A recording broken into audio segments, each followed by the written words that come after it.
Welcome to the new video of NeuroPhilos. Get ready to dive into a gripping tale that will leave you breathless, thinking, and inspired. Whether you're here for the mystery, the drama, or the unexpected twists, you're in the right place. Make sure to hit that like button, drop a comment, and subscribe so you never miss another powerful story. Let's begin asterisk.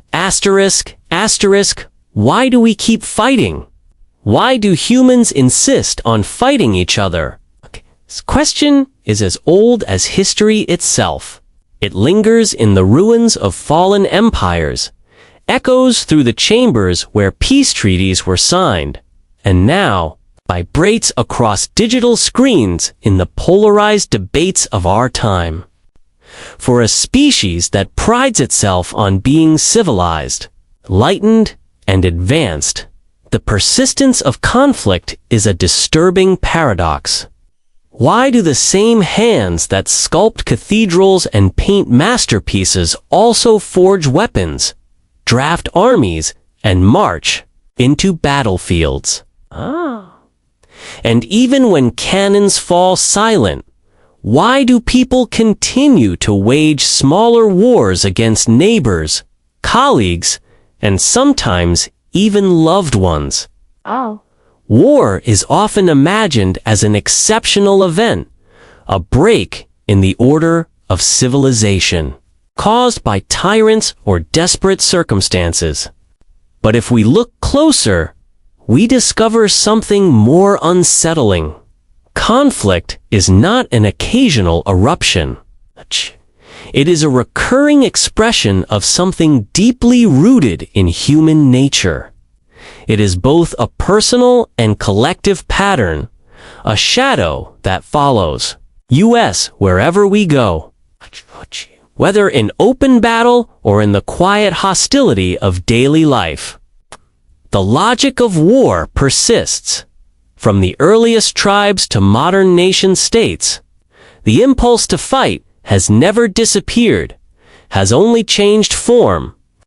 The battlefield has migrated from the plains and forests of antiquity to the meeting rooms of institutions, to the parliamentary chambers of politics, and even to the intangible arenas of social media. Arrows and spears were the weapons of choice. Today, words, narratives, and symbols can wound just as deeply. Yet the underlying drive, the impulse to divide the world into us and them, remains the same.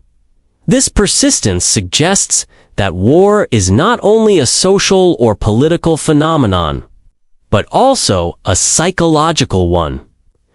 Beneath the strategies of generals and the rhetoric of politicians lies the deeper terrain of the human psyche. Conflict is fed by primal fears, the fear of losing control, the fear of scarcity, the fear of vulnerability. It is also fueled by the need to assert dominance, to protect identity, to project onto others the aspects of ourselves we cannot accept.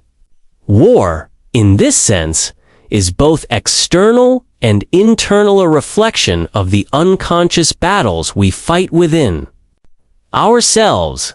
Thinkers across history have grappled with this paradox.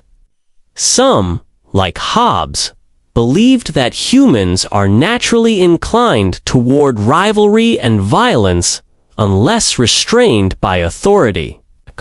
Others, like Rousseau, believed that it was civilization itself, with its inequalities and hierarchies, that corrupted human beings and planted the seeds of war. Psychology takes the inquiry even further. Perhaps war is not merely historical or social, but existential, woven into the very structure of our minds. This is the bold analysis we begin to explore. War is not an aberration, it is a symptom, man. expression of unconscious forces that cut across cultures and epochs. To understand it, we must go deeper than treaties and battles.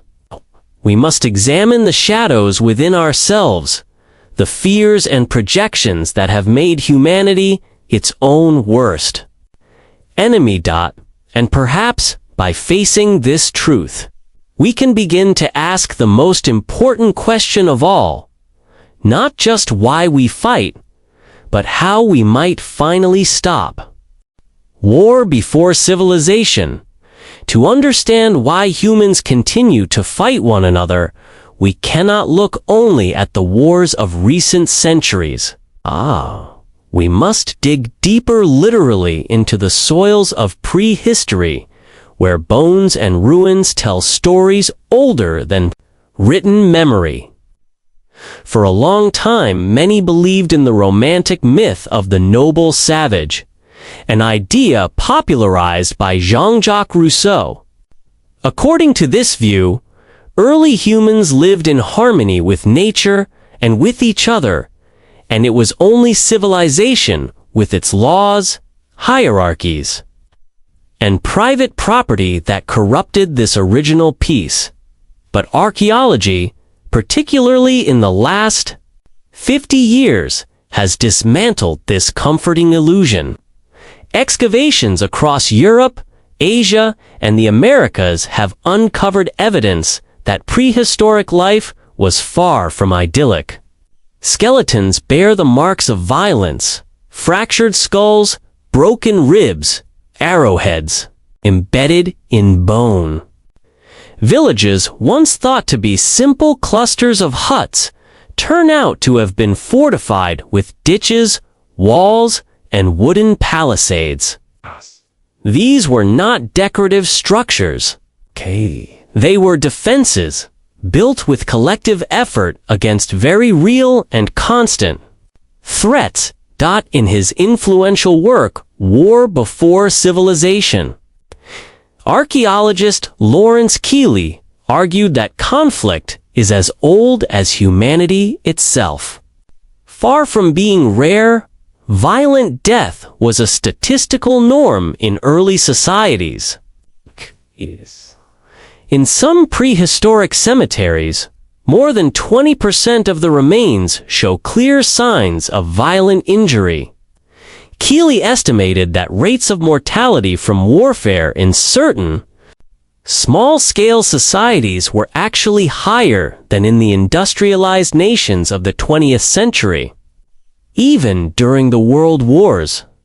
In other words, our ancestors did not live in peaceful harmony only to be corrupted later. They lived in constant readiness for battle. Yet the story is not merely about survival or competition for land and resources. Anthropologist Pierre Clasters, in his book, Society Against the State, offered a fascinating interpretation. In many tribal communities, warfare was not just an accident of conflict, but a deliberate mechanism of social organization. Leaders often lacked real coercive power. Their role was symbolic rather than authoritarian. By engaging in external conflicts, these societies prevented the rise of internal tyrannies. War, paradoxically, acted as a safeguard against centralized power, maintaining a kind of rough equality within the group. This forces us to reconsider our comfortable assumptions. Conflict was not an invention of kings or empires. It was not something introduced by civilization. It is older, deeper, and far more ingrained. It seems to emerge from a psychic necessity, the construction of identity through the creation of the other. To know who we are, we define who we are not. And throughout history, that line of separation has often been drawn in blood. From the earliest tribal raids to the fortified villages of the Neolithic, war shaped not only territories, and survival strategies, but also myths, rituals, and collective memory. It was not only a physical struggle, but a symbolic one. Every scar, every burial mound, every tale of enemy defeat reinforced the bonds of identity and belonging. This leads us to a more disturbing possibility. If war is not simply historical but psychological, perhaps the drive to fight is written into us at a level deeper than culture. If so, then the battlefield is not just out there in the world, it also exists within the human mind. And to explore that dimension, we must turn to philosophy and psychology. Philosophers of conflict, if archaeology reveals that war has accompanied us since the dawn of humanity, philosophy and psychology reveal why. Across centuries, some of the sharpest minds have struggled with this paradox. How can a species capable of art, compassion, and reason also be so relentlessly devoted to conflict? Their answers, though different, converge on a disturbing truth that the impulse to fight is deeply entangled with what it means to be human. Thomas Hobbes, writing in the 17th century, painted perhaps the most brutal portrait of the human condition. In his Leviathan, Hobbes argued that without strong authority, life would descend into what he called the state of nature, a realm of endless rivalry. In this natural state, people are driven by fear, desire, and the urge for self-preservation. Without a common power to restrain them, Hobbes claimed life would be solitary, poor, nasty, brutish, and short. War, in this view, is not an exception, but the baseline of human existence. Peace can exist only through the imposition of order by a sovereign strong enough to curb our destructive tendencies. Jean-Jacques Rousseau offered a radically different vision. To him, the natural state of early humanity was peaceful, even idyllic.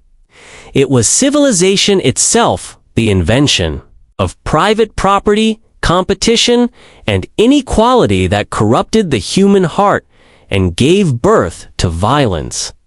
War, then, was not a reflection of human essence, but a tragic product of social structures. And yet even Rousseau conceded that once the desire for domination was awakened, it could take root and spread like wildfire, transforming communities and shaping the very fabric of history. Sigmund Freud, centuries later, took the question even deeper, into the hidden chambers of the mind. In Civilization and its Discontents, he proposed that humans are torn between two primal drives: eros, the instinct for love, union, and creation, and thanatos, the instinct for destruction and death. For Freud, the impulse toward violence was not simply cultural or political, it was biological, inscribed into the very architecture of the psyche. Civilization, he argued, exists in a fragile balance, forever repressing our destructive urges, but never fully eliminating them. When repression fails, those impulses erupt as acts of cruelty, war, or persecution. Carl Gustav Jung expanded this analysis with his concept of the shadow. Each of us carries within our unconscious a hidden side, a collection of fears, desires, and impulses we cannot reconcile with our conscious self-image. We repress this darkness, but it does not vanish. Instead, it grows stronger in the unconscious until it finds release through projection. The enemy, Jung suggested, is often nothing more than the embodiment of the parts of ourselves we refuse to face. Nations, too, project their shadows outward, creating demons of other people's religions or ideologies to avoid confronting their own contradictions.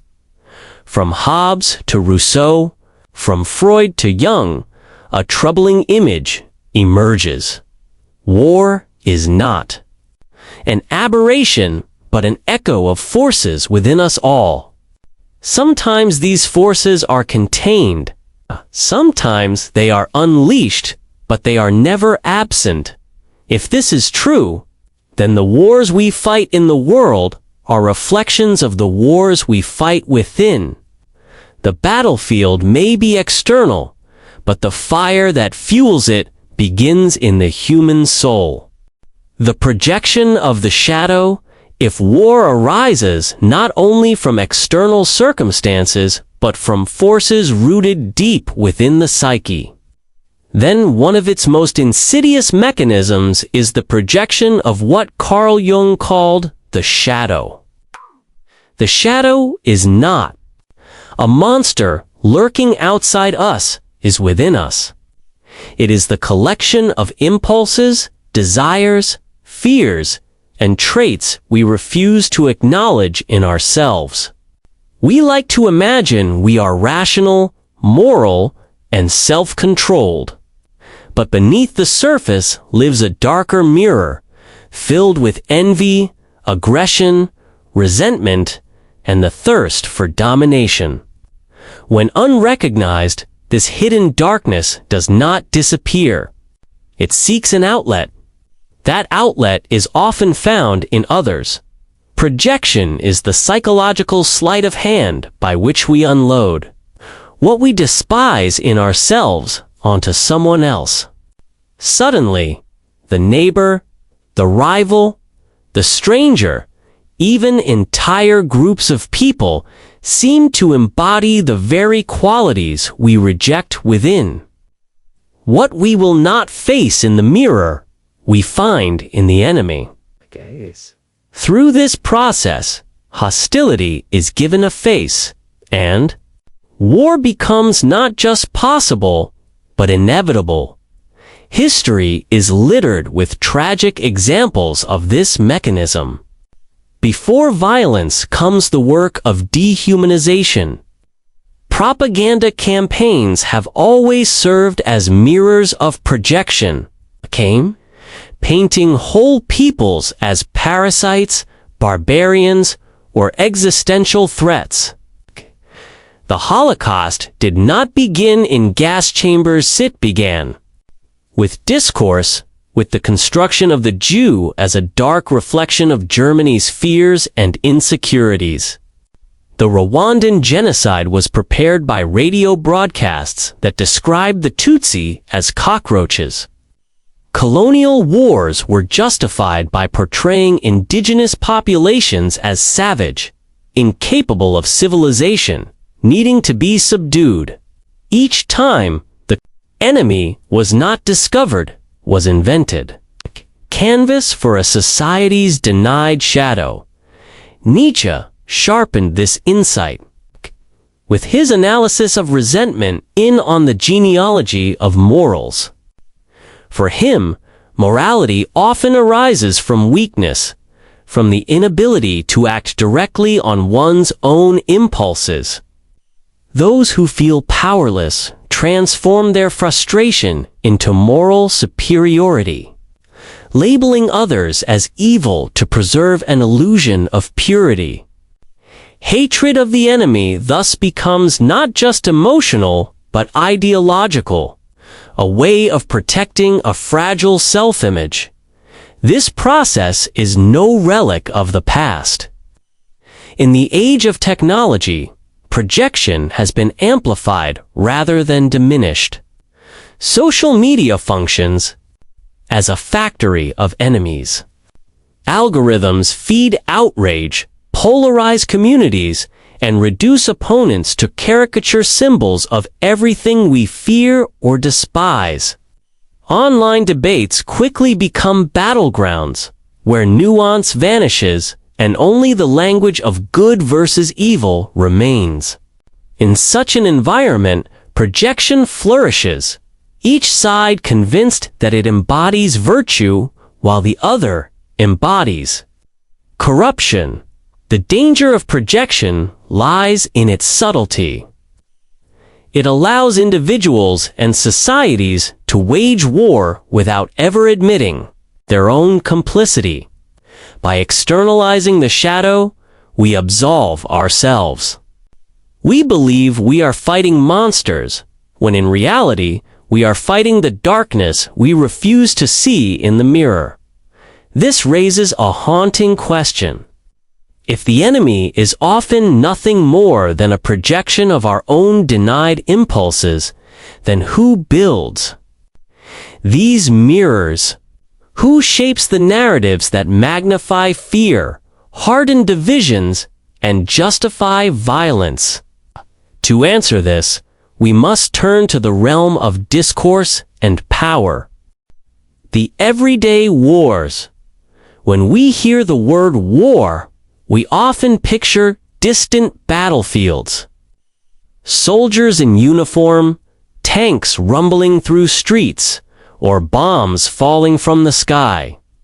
Yet, war is not confined to these images of destruction.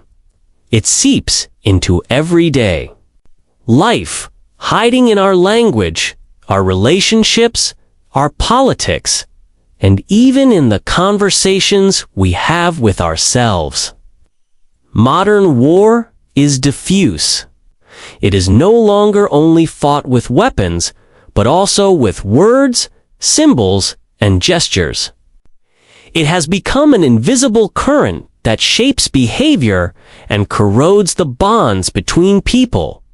Every time a person feels the overwhelming need to be right at all costs, the seeds of war are present. To climb higher in a company, every time a family member manipulates or withholds affection as a form of control, a small battle is fought. In romantic relationships, unresolved resentments and mutual accusations can turn love into a battlefield, where the goal is no longer connection but victory. These struggles may not make headlines, but they reveal the same logic of hostility and domination that fuels larger conflicts. At the collective level, the phenomenon is even more visible. Our societies are increasingly polarized, divided into tribes defined by ideology, culture, or identity. Social media accelerates this polarization, transforming disagreements into existential threats. A political opponent is no longer someone with a different perspective. They are an enemy to be crushed. A cultural debate is no longer a matter of taste or values. It becomes a war for survival. Platforms reward outrage, feeding us content that provokes anger and validates suspicion.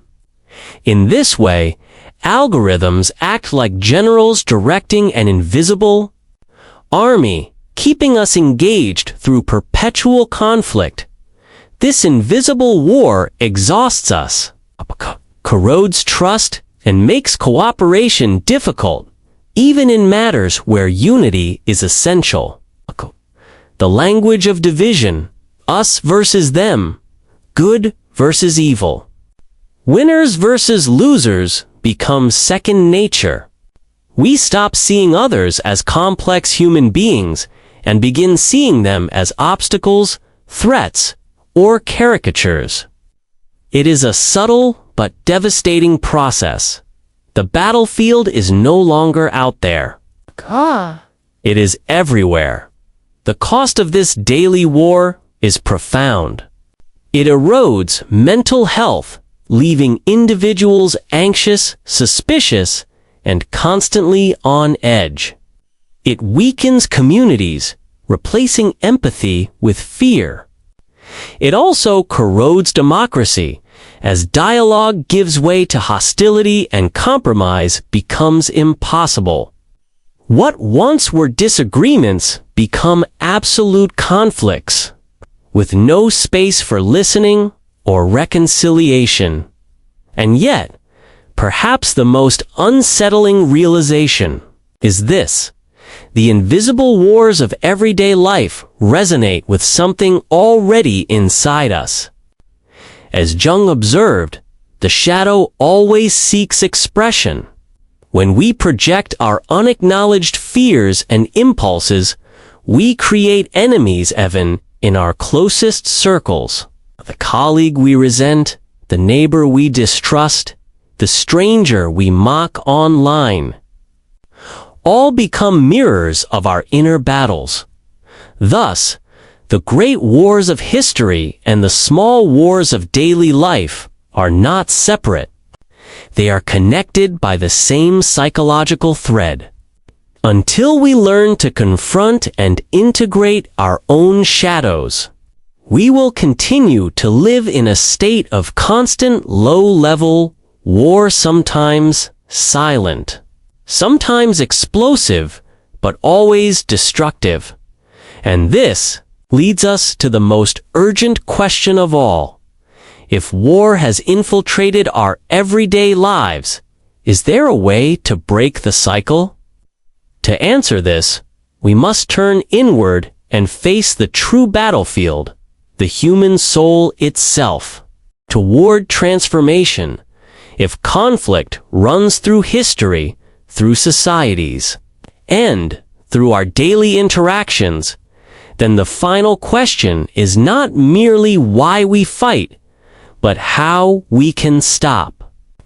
The answer does not lie in the creation of stronger armies, stricter laws, or more elaborate treaties.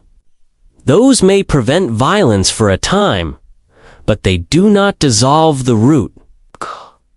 The true battlefield is internal.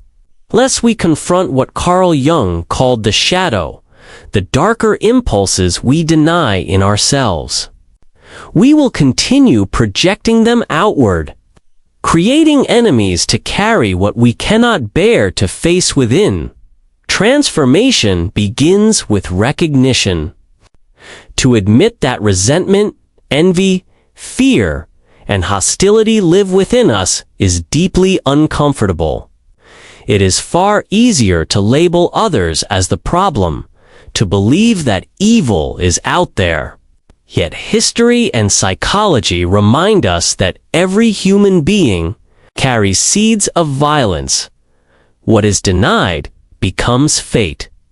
If we refuse to see our shadow, it rules us from the dark. But when we bring it into the light, it loses its grip.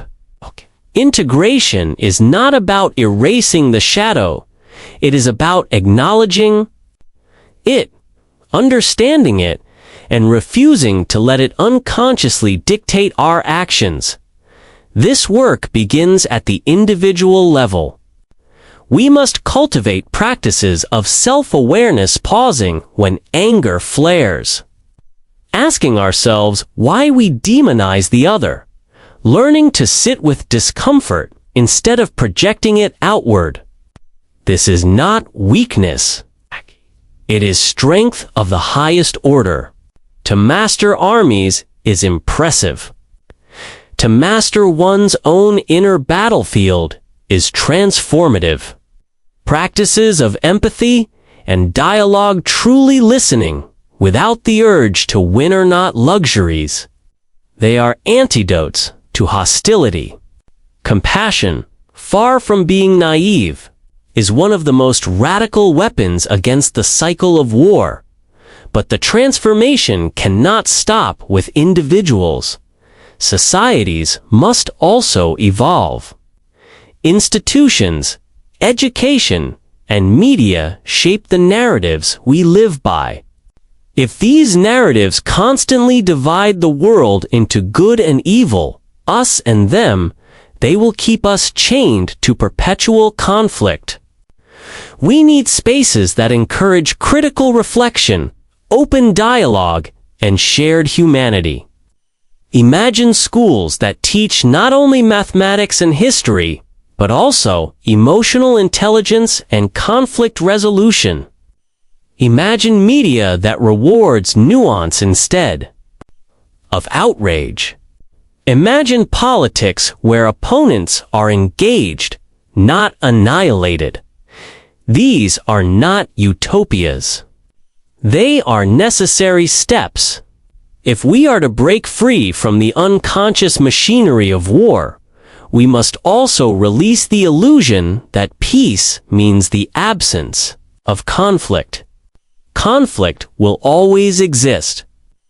Differences of interest, belief, and perspective are inevitable. The task is not to abolish conflict, but to transform the way we engage with it. When conflict is approached with awareness, empathy, and honesty, it ceases to be war and becomes dialogue. It ceases to be destruction and becomes growth. In the end, the greatest enemy is not the rival across the border, nor the stranger across the aisle. It is the ignorance within Usta, refusal to recognize ourselves fully. When we integrate our shadow, we no longer need to project it onto others. We begin to see them not as enemies, but as fellow travelers, carrying their own shadows, their own struggles, and so the cycle can be broken. Not through conquest, but through consciousness. Not through domination, but through transformation, that the battlefield is within. The victory, too, must be there.